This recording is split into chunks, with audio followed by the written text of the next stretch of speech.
વિદ્યાર્થી મિત્રો, એક નવા વિડીયોમાં આપનું આજે ફરી સ્વાગત છે। આજે આપણે ધોરણ 12 ના અંદર ચેપ્ટર નંબર જે બીજો છે બરોબર, એમાં બોર્ડના અંદર 11 માર્કનો એક દાખલો આવે છે। ઓકે, તો આ 11 માર્કના દાખલા માટે તમારે થોડા ખાતાઓ યાદ કરવા પડશે બરોબર। આ વિડીયોના અંદર હું તમને આના મેન ખાતાની બધી વિગતો હું તમને મસ્ત યાદ કરાવવાનો છું। ઓકે, જેમ કે ધોરણ 12 ના અંદર મિત્રો, ધોરણ 12 ના અંદર ટોટલ આટલા 5 ખાતા બને છે। આ ટોટલ 5 ખાતા બને છે, જેના અંદર સૌથી પહેલું વેપાર ખાતું છે, બીજું નફા નુકસાન ખાતું છે, ત્રીજું નફા નુકસાન ફાળવણી ખાતું છે, અને ચોથું ભાગીદારના મૂડી ઓબ્લિક ચાલુ ખાતા છે, અને છેલ્લું જે છે પાકું શ્રવ્ય છે। ઓકે, હવે આના અંદર મિત્રો જે મેન ખાતા છે ને, આ 3 છે, જેમ કે એક વેપાર ખાતું, એક નફા નુકસાન ખાતું અને એક પાકું શ્રવ્ય। આ જે 2 ખાતા છે એ હું તમને દાખલામાં સમજાવીશ, બટ આજે આ 3 ખાતા જો તમને યાદ રહી જશે તો તમે 80% દાખલો તો એમને એમ જ ગણી દેશો, કેમ કે એના અંદર બધી વિગતો તમને આવડી જશે। ઓકે, તો આજે આપણે જે સ્ટાર્ટ કરીશું એ સૌથી પહેલા વેપાર ખાતાથી સ્ટાર્ટ કરીશું। આવો જો વેપાર ખાતાના અંદર મિત્રો ધોરણ 11માં તમે થોડું ભણેલા હશો કે જે વેપાર ખાતું છે એના અંદર શું આવે છે। તો સૌથી પહેલા અહીંયા ઉધાર અને જમા બે બાજુ હશે। ઓકે, ઉપર તમે જે મુજબ જોશો તો સૌથી પહેલા શરૂઆતનો સ્ટોક આવે। શરૂઆતનો સ્ટોક એ વેપાર ખાતાની ઉધાર બાજુ આવે। ઓકે, એના પછી તમે જે માલ ખરીદો છો, તમે જેની ખરીદી કરો છો, તમે ખરીદો એટલે માલ આવે તો ઉધાર થાય, એટલે એની એન્ટ્રી બી અહીંયા આવે છે। ઓકે, ચલો, ખરીદીમાંથી કોઈ માલ તમને ખરીદ પરત કરવો હોય, એટલે વસ્તુ પરત કરવી હોય તો એના અંદરથી માઇનસ થશે। શું થશે? માઇનસ। ડન। એના પછી અન્ય રીતે ગયેલ માલ, આ હું તમને દાખલામાં બી સમજાવીશ કે અન્ય રીતે ગયેલ માલ શું છે બરોબર। જેમ કે માલ ચોરાઈ જાય બરોબર, વરસાદથી પલળી જાય, આગથી નુકસાન પામે તો એ અન્ય રીતે ગયેલ માલ છે બરોબર। હવે આના અંદર મિત્રો સૌથી ચેલેન્જિંગ શું છે ખબર? કે આ જે વિગતો છે એ તમને યાદ નથી રહેતી, કાં તો તમે ભૂલી જાઓ છો। તો મિત્રો આના માટે હું એક ફોર્મેટ લાવેલો છું, એ બી તમારે જોવાનું છે। જો આવો, જેમ કે આ બધી જે વિગતો છે તમારે ખાલી 1 સેકન્ડમાં યાદ રાખવી હોય, 1 સેકન્ડના અંદર જ। તો જુઓ કઈ રીતે, તો કે આ તો ક દ ખ મ ડેમરેજ રોકા ગોવા, આટલું જો તમે યાદ રાખો, આ તો કદખમ ડેમરેજ રોકા ગોવા, તો આ બધી વિગતો આવી જશે। ઓકે, તો સર કઈ રીતે? તો કે અ એટલે આ એટલે આવકમાલ ગાળા ભાડું, તો એટલે તોલાઈ, ક એટલે કસ્ટમ ડ્યુટી, દ એટલે દરમાયો, ખ એટલે ખરાજા, અને મ એટલે મજૂરી। ઓકે, ચલો ડેમરેજ, ડેમરેજમાં જે ડે છે ડેમરેજ જ છે। અહીંયા જે બીજો મ છે મ, એને મહાજન લાગો કહેવાય। ઓકે, રે છે રેલવે નૂર છે, જ છે જકાત છે। ડન। હવે આ જે રો છે રોયલ્ટી છે। કા મિત્રો આ ખાસ યાદ રાખજો, કા એટલે કારખાના ખર્ચા, ધંધાના જે બી કારખાના ખર્ચ હશે એ બધું વેપાર ખાતાની ઉધાર બાજુ જ આવશે બરોબર। પછી ગો એટલે ગોદી ચાર્જ, અને વા એટલે વાઉચર। તો આટલી વિગતો તમારે યાદ રાખવાની છે મિત્રો। જો એક મતલબ જો આનો સમજવા જઈશું તો વિડીયો ઘણો લાંબો થઈ જશે। મારો ટાર્ગેટ એ જ છે કે તમને આ બધી વિગતો યાદ રહી જાય। ઓકે, નકર વિડીયો કલાક 2 કલાકનો થઈ જશે, કેમ કે એક વસ્તુ સમજાવવામાં મારી કમસે કમ 2 એટલી મિનિટ બગડી જશે જો, હે ને। તો આ તમે હાલ આટલું યાદ રાખો, આ તો કદખમ ડેમરેજ રોકા ગોવા। જો આટલી વિગતો તમે યાદ રાખી લેશો શોર્ટકટમાં તો તમને આટલી વિગત બધી યાદ રહી જશે। ડન। હવે આના સિવાય 2-3 ખર્ચા હજુ છે જે તમારે યાદ રાખવાના, જેમ કે એક તો છે વોરફેજ બરોબર, અને ફેક્ટરી। ફેક્ટરીના ખર્ચા પણ એ કારખાનાના ખર્ચા છે, એ બી અહીંયા આવશે। અને એક ખર્ચો છે ટેકનિકલ ખર્ચા, આ બી તમને કામ લાગશે બરોબર। ટેકનિકલ ખર્ચા એ વેપાર ખાતાની ઉધાર બાજુ આવશે। તો મિત્રો આટલી વિગતો વેપાર ખાતાની ઉધાર બાજુ છે। હવે તમે અહીંયા જુઓ, જેમ ખરીદી ઉધાર હતી બરોબર, એમ વેચાણ જમા થશે, તો એટલે આપણે એને અહીંયા મૂકી દઈએ છીએ। જેમ ખરીદીમાંથી ખરીદ પરત બાદ થતું હતું, એમ વેચાણમાંથી વેચાણ પરત બાદ થાય છે। ડન। ઓકે, અને એક વસ્તુ હજુ યાદ રાખો, ભંગાર માલનું જે વેચાણ હોય એ બી અહીંયા આવશે બરોબર, વેપાર ખાતાની જમા બાજુ। તો જો આટલી વિગતો મિત્રો તમે યાદ રાખી લેશો તો તમને કમ્પ્લીટ વેપાર ખાતું યાદ રહી જશે। હું તમને હાલ એક એન્ટ્રી કરાવું છું, હું હવાલા કરાવતો નથી, એટલે ખાલી તમારે આ એક એન્ટ્રી યાદ રાખી લેવાની છે। ડન। તો આ જે ફોર્મેટ છે એને તમે સ્ક્રીનશોટ બી લઈ શકો છો બરોબર। આ થઈ ગયું। ચલો, એના પછી મિત્રો જે મેન ખાતું છે એ નફા નુકસાન ખાતું છે। હવે નફા નુકસાન ખાતામાં મિત્રો ઘણા બધા પૂછવાય છે કે સર આમાં કઈ એન્ટ્રી આવશે ને કઈ નહીં આવે। તો જો સમજો, તમને આટલું ખબર છે કે નફા નુકસાન ખાતામાં એટલે 2 બાકી છે, એક બાકી છે ઉધાર અને એક બાકી છે જમા।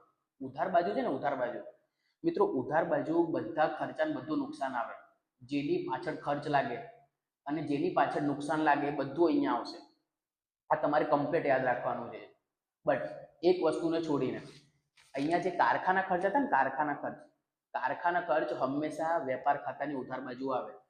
પણ મિત્રો બાકીના જે ખર્ચા છે, ઓફિસ ખર્ચા છે, બધા ખર્ચા અહીંયા આવી જશે. તો જો આવો, જેમ કે અહીંયા તમે જો વેપાર ખર્ચ, આની પાછળ ખર્ચ લાગે છે. જો ખર્ચ લાગે તો નફા નુકસાન ખાતાની ઉધાર બાજુ. પગાર બી ખર્ચ છે, ભાડું ખર્ચ છે, વીમો ખર્ચ છે, હા ને. તમે જે ટેક્સ ભરો છો મિત્રો એ બી તો ખર્ચ છે, એટલે એવી ઉધાર આવશે. ટપાલ ખર્ચ, સ્ટેશનરી છપામણી ખર્ચ, કાનૂની ખર્ચ, બરોબર, ઓડિટ ફી, વીજળી ખર્ચ, બરોબર. આટલી વિગતો કમ્પ્લીટ નફા નુકસાન ખાતાની ઉધાર બાજુ આવશે. એક આને તમે યાદ રાખો, પ્રોવિડન્ટ ફંડમાં ફાળો. આ પરીક્ષામાં પૂછી શકે છે. પ્રોવિડન્ટ ફંડના ફાળાની એન્ટ્રી તમે ખોટી કરી દેશો, બટ આ બી નફા નુકસાન ખાતાની ઉધાર બાજુ આવશે. ડન. ચલો, જાવક માલ ગાળા ભાડું એ નફા નુકસાન ખાતાની ઉધાર બાજુ આવે. સેલ્સમેનનો પગાર, જાહેરાત ખર્ચ, આપેલ વટાઓ, શોરૂમના ખર્ચા, વખાર ખર્ચ અને પેકિંગ ખર્ચ, આ બધું સર આ બધું નફા નુકસાન ખાતાની ઉધાર બાજુ લખવાનું થશે. ડન. હવે જો નાણાકીય ખર્ચામાં મિત્રો તમારે યાદ રાખવાનું બેંક ચાર્જીસ, પછી જે કમિશન છે બેંકનો, મેનેજરનો કમિશન છે, આ બધા બી નફા નુકસાન ખાતાની ઉધાર બાજુ જ આવશે. ડન. આના સિવાય થોડી વિગતો હજુ છે. ઓકે, ધર્મદા ખર્ચ જો મિત્રો આની પાછળ ખર્ચ લાગે છે કે નહીં, બરોબર. હવે એક મેન એન્ટ્રી તમારે યાદ રાખવાની છે, સમજો. ગાલખાદની એન્ટ્રી નફા નુકસાન ખાતાની ઉધાર બાજુ જ થાય છે. હવે આને તમે યાદ કઈ રીતે, એટલે આને યાદ કઈ રીતે રાખશો, તો જો હું તમને ટ્રીક આપું છું. અહીંયા પેલા તમે 2 વખત ગાલખાદ લખો. લખ્યું? ચલો, પછી 2 વખત ગાલખાદ અનામત લખો. ઓકે. હવે ઉપરની બધી પ્લસ હોય, નીચે વાળી માઇનસ હોય, તો આ તમે માઇનસ કરી દો. ઓકે. હવે મિત્રો અહીંયા તમારે ઉપર નીચે કા લખવાના. કા. હવે કા શું છે, તો અહીંયા જો કા એટલે કાચું સરવૈયું. કા એટલે શું છે? કાચું સરવૈયું. ડન. ઉપર નીચે કાચું સરવૈયું અને વચ્ચે હ એટલે હવાલા.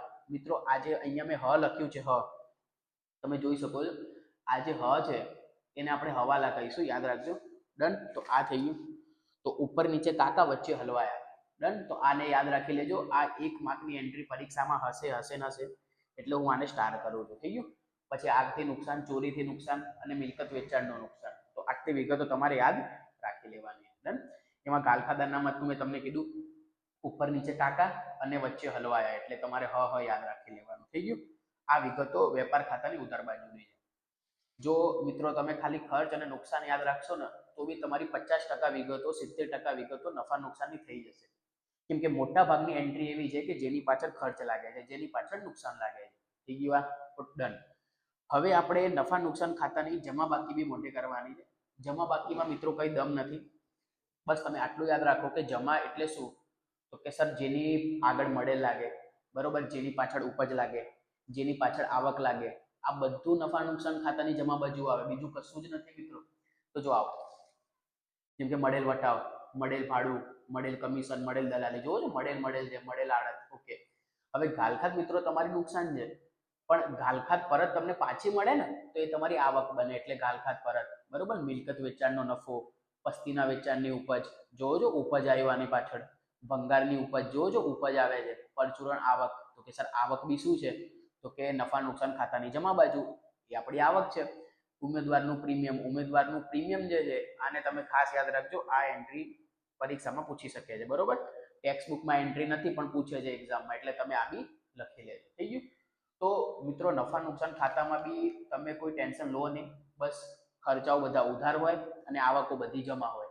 એમાં જે મેં લખ્યા છે તમે જો એક વખત વાંચી લેશો ને, તો બની શકે કે તમને બધું આમાંથી યાદ રહી જશે. ડન. તો આટલી વિગતો મેં લખી છે. આ નફા નુકસાન ખાતાની વિગત છે. મિત્રો હાલ હું તમને ફરીથી યાદ અપાવું છું, હું તમને એન્ટ્રી મોટે કરાવું છું. હાલ દાખલો મેં ચાલુ કર્યો નથી. હવાલાઓ બી હજુ બાકી છે, જે આપણે દાખલામાં સમજીશું. ડન. તો આટલી વિગતો તમારે યાદ રાખવાની છે.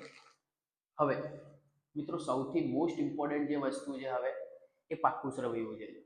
પાક્કા સરવૈયાના અંદર 99% વિદ્યાર્થીઓ નાની મોટી ભૂલ કરી દે છે. એના લીધે એમનો જવાબ આવતો નથી. કેમ કે મેન જે વસ્તુ છે મિત્રો, એન્ટ્રી છે. હવાલા તો ખાલી 5 જ છે, પણ એન્ટ્રીઓ 24-25 હશે. જો તમે એમાં એક બી એન્ટ્રી ખોટી આપશો, તો બની શકે કે તમારો દાખલો આગળ જઈને ખોટો થઈ જશે. તો હવે આવો મિત્રો, જે મૂડી દેવા છે ને, મૂડી દેવા, આને ખરેખર કોઈ બાકી નથી. જો મેં અહીંયા ઉધાર જમા નથી લખ્યું, તમે આગળ જુઓ ને, તો અહીંયા મેં ઉધાર અને જમા લખેલી છે, પણ આને કોઈ બાકી નથી ઉધાર જમા.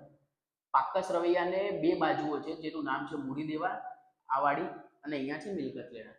એટલે તમે આ રીતે લખી દેજો. ડન. હવે મૂડી દેવા છે ને, મૂડી દેવા ને તમે આટલું યાદ રાખો કે મૂડી દેવા ખરેખર જો તમારે એને બાકી કેવી હોય ને તો મિત્રો આ બાકી જમા હોય. કેવી હોય? જમા. યાદ રાખજો. મૂડી દેવાને જો તમારે બાકીમાં કેવું હોય તો આની બાકી જમા હોય. મિત્રો આ જમા છે. અને આ જે મિલકત લેણા છે, મિલકત લેણાને જો તમારે કંઈ કહેવું હોય તો આને ઉધાર કહેવાય. શું કહેવાય? ઉધાર. મિત્રો એક્ઝામમાં લખવાનું નથી, બસ ખાલી યાદ રાખવાનું છે કે મૂડી દેવા જમા છે, મિલકત લેણા ઉધાર છે. આટલી વસ્તુ તમારે યાદ રાખવાની. હવે આવો મિત્રો, મૂડી દેવા છે ને, મૂડી દેવા એ ટોટલ 3 વસ્તુનો બનેલો છે. 3 વસ્તુનો. તો સર કઈ 3 વસ્તુ? તો કે એક તો મૂડી, બીજું અનામત, અને ત્રીજું દેવા. દેવા એટલે તમે જે જવાબદારીઓ લીધી છે, વર્ષ દરમિયાન તમારે ચૂકવવાની બાકી છે, એ અહીંયા આવશે. તો સર શું શું? તો જુઓ સર, સૌથી પહેલા અહીંયા મૂડી આવશે ભાગીદારોની. મિત્રો ડાયરેક્ટ મૂડી અહીંયા નહીં લખાય. આ મૂડી બંધ કર્યા પછી, મૂડી ખાતામાંથી આપણે બંધ કર્યા પછી અહીંયા મૂકીશું. થઈ ગયું? પછી અનામતો. મિત્રો અનામતો એટલે ભાગીદારોની બચત.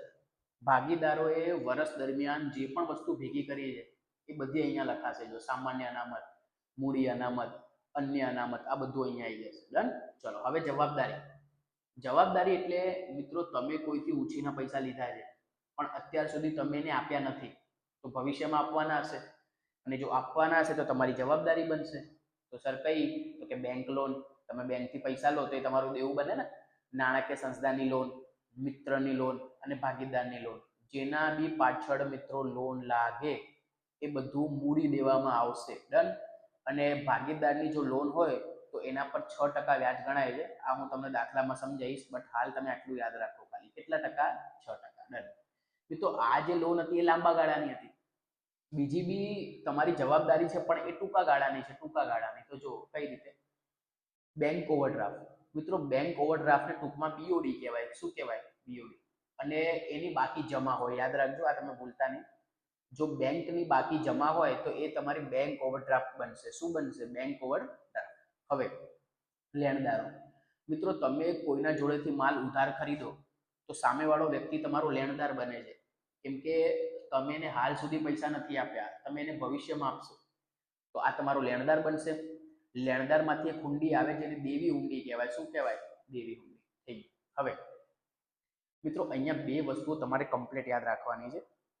એક તો જે પણ ખર્ચા ચૂકવવાના બાકી છે, માની લો કોઈ ખર્ચા ચૂકવવાના બાકી છે, તમે અત્યાર સુધી ખર્ચા ચૂકવ્યા નથી, જો ના ચૂકો તો તમારું દેવું બને કે ના બને?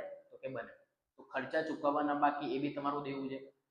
પછી તમને કોઈ પેમેન્ટ એડવાન્સ મળી ગયું છે, જેમ કે અગાઉથી મળેલ આવકો, જો તમને કોઈ પેમેન્ટ એડવાન્સ મળી જાય તો એ બી તમારું દેવું બને છે. મિત્રો હાલ હું તમને યાદ રખાવું છું ફરીથી. જો બધી વિગતો એક એક કરીને સમજાવીશું તો વિડીયો ઘણો લાંબો થઈ જશે. એના માટે તમે હાલ આના પર ફોકસ કરો કે તમને આ વસ્તુઓ યાદ રહી જાય ખાલી. ડન. ચલો પછી કરવેરાની જોગવાઈ. જોગવાઈ બી મૂડી દેવા બાજુ જ આવશે. યાદ રાખજો. પ્રોવિડન્ટ ફંડ, આને હું સ્ટાર કરું છું, બરોબર. પ્રોવિડન્ટ ફંડ છે એ બી મૂડી દેવા બાજુ જ આવે. એટલે આટલી વસ્તુઓ તમારે યાદ રાખી લેવાની. થઈ ગયું કે નહીં?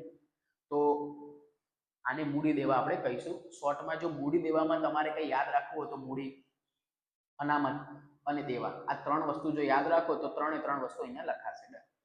હવે મિત્રો હવે વાત રહી મિલકત લેણાની. તો મિલકત લેણા ખરેખર થોડી ઈઝી છે, કેમ કે એમાં બહુ કંઈ છે નહીં. આવો કઈ રીતે? મિત્રો જે બી મિલકતો છે તમે સાંભળી હશે, જમીન મિલકત છે મિલકત લેણા, મકાન મિલકત છે મિલકત લેણા. સમજો છો કે નહીં? પટ્ટે રાખેલી એટલે તમે મિલકત જો કોઈ ભાડે બી રાખેલી હોય તો તમે એને પૈસા તો આપો છો ને, તો એ તમારી મિલકત તો બની ને એ ટાઈમ માટે, તો એ બી અહીંયા આવશે. પછી વાહનો થઈ ગયા, યંત્રો થઈ ગયા, ફર્નિચર થઈ ગયા, સાધનો થઈ ગયા, આ બધી તમારી મિલકત છે. હવે ધોરણ 11 ના અંદર તમે આ 4 મિલકતો ભણી હતી જે અદ્રશ્ય મિલકતો હતી, જેમ કે પેટન્ટ, ટ્રેડમાર્ક, કોપીરાઇટ, પાઘડી, બરોબર. તો આ 4 તમારી અદ્રશ્ય મિલકતો છે જે તમને યાદ હશે. હવે મિત્રો અહીંયા એક વસ્તુ તમારે યાદ શું રાખવાની છે? રોકાણો એટલે એક જાતનું ઇન્વેસ્ટમેન્ટ. કે ભાઈ તમે ગમે ત્યાં પૈસા ઇન્વેસ્ટ કર્યા હોય મિત્રો, એ બી તો તમારી મિલકત બને. તો જેમ કે કયા? તો સર સરકારી જામીનગીરીમાં રોકાણો, બરોબર. પ્રોવિડન્ટ ફંડમાં રોકાણો, આને બી હું સ્ટાર કરું છું. પ્રોવિડન્ટ ફંડમાં રોકાણો છે તો સર જેની બી પાછળ રોકાણો લાગે, રોકાણો એ આપણી મિલકત બને. શું બને? મિલકત. ડન. હવે મિત્રો આપણે યાદ રાખીશું ચાલુ મિલકતો. તો ચાલુ મિલકતોમાં ધ્યાન આપો. આખર સ્ટોક. મિત્રો કોઈ પણ વસ્તુનો સ્ટોક હોય, કોઈ પણ વસ્તુનો સ્ટોક હોય એ આપણી મિલકત કહેવાય. શું કહેવાય? મિલકત. બસ ખાલી આ જે શરૂઆતનો સ્ટોક છે ને, શરૂઆતનો સ્ટોક, આને છોડીને, કેમ કે શરૂઆતનો સ્ટોક વેપાર ખાતાની ઉધાર બાજુ આવે. ડન. હવે આના પછી કોઈ પણ વસ્તુ જો તમારી સ્ટોક હોય ને, પેકિંગ સ્ટોક હોય, બરોબર, માલનો સ્ટોક હોય, એ તમારો મિલકત જ બને. શું બને? મિલકત. ઓકે. હવે તમે કોઈના જોડે ઉધાર માલ ખરીદો ને તો તમારો લેણદાર બને. પણ મિત્રો તમે જો ઉધાર માલ વેચો ને તો સામેવાળો પાર્ટી તમારો ગ્રાહક બને, દેવાદાર બને, એટલે તમારું લેણું બને. અને લેણું ક્યાં આવે? તો કે મિલકત લેણા બાજુ. થઈ ગયું કે નહીં? ડન. હવે દેવાદારમાંથી એક હુંડી આવે જેને લેણી હુંડી કહેવાય. શું કહેવાય? લેણી હુંડી. એ બી અહીંયા લખાશે. ડન. હવે સર તમારા ખિસ્સામાં રોકડા પૈસા પડ્યા હોય તો રોકડ સિલક બી તમારી મિલકત છે, બરોબર. બેંકમાં પૈસા પડ્યા હોય તો બેંક સિલક બી તમારી મિલકત છે. આટલી વસ્તુ તમને યાદ રહેશે. હવે જેમ અહીંયા ચૂકવવાના બાકી હતા ને મિત્રો, એમ અહીંયા મળવાના બાકી છે. શું છે? મળવાના બાકી. કોઈ પણ વસ્તુ જો મળવાની બાકી આવક હોય, મળવાની બાકી હોય તો એ તમારું લેણું બને. શું બને? લેણું. એટલે મિલકત લેણામાં લખાય. ડન. હવે આ ધીરેલી લોન. ધીરેલી લોન એટલે મિત્રો આ લોન કેવી છે ખબર? આ ખરેખર આપેલી લોન છે. કેવી લોન છે? આપેલી લોન. હું અહીંયા નાના અક્ષરથી લખું છું, તમે જોઈ શકશો. ધીરેલી લોન એટલે એક જાતની આપેલી લોન. આપેલી લોન પણ તમારી મિલકત છે, એટલે તમારું લેણું બને. શું બને? લેણું. થઈ ગયું. દેવાદારમાંથી લેણી હુંડી આવે, આ મેં તમને કીધું. હવે મિત્રો તમે કોઈ પેમેન્ટ એડવાન્સ ચૂકવી દીધા છે, લીધા નથી, હા મિત્રો, લો તો તમારું દેવું બની જાય, પણ તમે અહીંયા અગાઉથી ખર્ચા કરી દીધા છે. અગાઉથી ચૂકવેલ ખર્ચ. મિત્રો અગાઉથી ચૂકવેલ ખર્ચ હોય એ બી તમારું મિલકત બને. શું બને? મિલકત. એટલે કે લેણા બને. એટલે આપણે એને અહીંયા લખીએ છીએ. થઈ ગયું. ચલો પછી ડેટ સ્ટોક. મિત્રો ડેટ સ્ટોક છે ને, ડેટ સ્ટોક, જેની બી પાછળ સ્ટોક લાગે એ તમારી મિલકત છે. બરોબર છે કે નહીં? અને ડેટ સ્ટોક જો તમને ખબર હોય તો વજન કાંટો આવે ને, વજન કાંટો, એને ડેટ સ્ટોક કહેવાય. શું કહેવાય? Date stock. તો એ બી તમારી મિલકત છે. તો આ બધી વસ્તુ તમે અહીંયા જોઈ શકો છો, મેં અહીંયા લખી છે. મિત્રો જો આ તમને આટલી વસ્તુઓ યાદ રહેશે તો તમે 110% દાખલો ગણી દેશો, એટલે 80% દાખલો તો તમારો પૂરો થઈ જશે. ડન. તો ફરીથી હું તમને ક્વિક રિવિઝન કરાવી દઉં. જો આવો મિત્રો, ખરીદી, વેચાણ, શરૂઆતનો સ્ટોક. ઓકે. આ તો કદખમ ડેમરેજ રોકા ગોવા. આટલું જો તમે યાદ રાખો, આ તો કદખમ ડેમરેજ રોકા ગોવા, તો આ બધી વિગતો આવી ગઈ. ડન. એના સિવાય 3 યાદ રાખી લો: વોરફેજ, ફેક્ટરીના ખર્ચા, ટેકનિકલ ખર્ચા. થઈ ગયું. ડન. હવે મિત્રો જેની બી પાછળ ખર્ચ લાગે છે, જેની પાછળ નુકસાન લાગે છે, બધું અહીંયા આવશે. થઈ ગયું કે નહીં? એક વસ્તુ હજુ યાદ રાખી લો: ગાલખાદ. ગાલખાદનું કોષ્ટક મેં તમને કીધું, ઉપર નીચે કાકા વચ્ચે હલવાયા. થઈ ગયું. ડન. નફા નુકસાન ખાતાની જે જમા બાકી તમે જોઈ શકો છો, જમા બાકી, એના અંદર કશું નથી યાદ રાખવાનું. બસ આટલો મળેલ થઈ ગયું, ઉપજ થઈ ગયું, આવક થઈ ગયું, આ બધું જમા છે. અને એક ઉમેદવારનું પ્રીમિયમ. થઈ ગયું. આ રીતે. હવે પાકા સર્વેના અંદર 2 બાકી છે મૂડી દેવા, જેને તમે દાખલામાં જમા તરીકે સમજશો. લખવાનું નથી. ફરીથી હું તમને એક વખત કહી દઉં છું, આ 3 વસ્તુનો બનેલો છે. એક તો મૂડી છે, અનામત છે ને દેવા છે. તો મૂડી તો અહીંયા લખાશે, અનામતો બધી અહીંયા આવી જશે, અને દેવા બધા દેવા છે. જેની પાછળ લોન લાગે છે આપણું દેવું છે. બરોબર. બાકી આ વિગતો મેં તમને યાદ કરાવી. થઈ ગયું. મિલકત લેણાના અંદર મિત્રો બધી મિલકતો અહીંયા આવી જશે, તમે જોઈ શકો છો. રોકાણો આવી જશે. એના સિવાય પછી ચાલુ મિલકતો સ્ટોક થઈ ગયા. દેવાદાર, દેવાદારમાંથી હુંડી બને, જેને લેણી હુંડી કહેવાય. રોકડ સિલક, બેંક સિલક, મળવાની બાકી આવક અને અગાઉથી ચૂકવેલ ખર્ચા. અને છેલ્લો છે ડેટ સ્ટોક. તો આટલી વિગતો તમારે યાદ રાખવાની છે. સમજાય છે? જો તમને હજુ બી કોઈ ક્વેશ્ચન રહી જતો હોય તો મને કમેન્ટમાં તમે પૂછી શકો છો.